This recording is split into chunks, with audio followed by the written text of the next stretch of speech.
Hello, I'm Benjamin Parra. I'm currently doing an environmental management degree at Western Sydney University, and I'll be talking to you about the impact of climate change on the Antarctic Peninsula. One of the most serious challenges the world currently faces is climate change. During the 20th century, the surface of the Earth warmed by an average of 0.6 degrees Celsius, and from the 1950s, most of the warming has probably been due to greenhouse gases. Greenhouse gases in the lower atmosphere change the Earth's climate by absorbing infrared thermal radiation emitted by the Earth and re-emitting it. Unless a considerable global effort to minimize greenhouse gas emissions from human activities commences, most of them will keep increasing as they are related to how many people obtain their food and energy. The Antarctic Peninsula has been warming rapidly since the 1950s and is one of the places on Earth where global warming is having its greatest effects. Between 1957 and 2006, temperatures in the Antarctic Peninsula have increased by approximately 6 degrees Celsius, which is more than 5 times the global average. The Antarctic Peninsula is an important place to research future global sea level rise.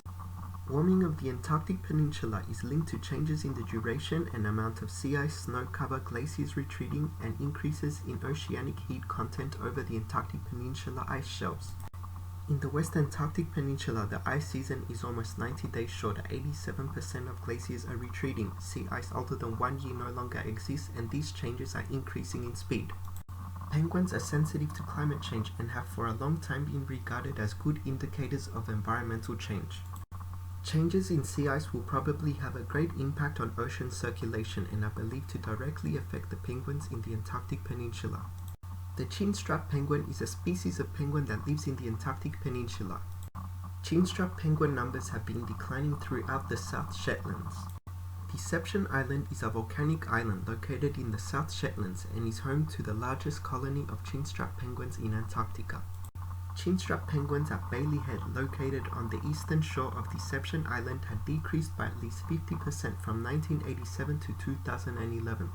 Between 2003 to 2010, chinstrap penguins at Bailey Head decreased by approximately 39%. The best explanation for the large reduction of chinstrap penguins may be due to changes in the abundance of Antarctic krill. Antarctic krill are the main food source for the chinstrap penguin. The marine ecosystem in the West Antarctic Peninsula is supported by phytoplankton blooms. Since 1980, there has been a 12% reduction of phytoplankton blooms in the West Antarctic Peninsula. The changes in phytoplankton blooms affect Antarctic krill directly. Antarctic krill are the main food source for most of the vertebrates in the Antarctic Peninsula, like penguins, flighted seabirds, baleen whales, seals, and fish. Sea ice cover is linked to the population size of krill. Reduced numbers of krill have considerable consequences in the ecosystems of the Antarctic Peninsula. From the 1970s to 2010, reductions in sea ice have been attributed for up to an 80% decrease in krill density. Carbon dioxide is the greenhouse gas responsible for most of the warming caused by human activities. Even if carbon dioxide emissions caused by human activities stop completely, it would most likely take over 1,000 years for the effects it has had on global warming to reverse.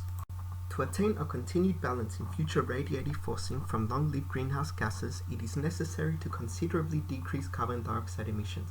If all the greenhouse gas emissions other than carbon dioxide caused by human activities were diminished to zero from 2010 onwards, it would not be enough to counteract the effects of the predicted increase of carbon dioxide emissions over the next 34 years.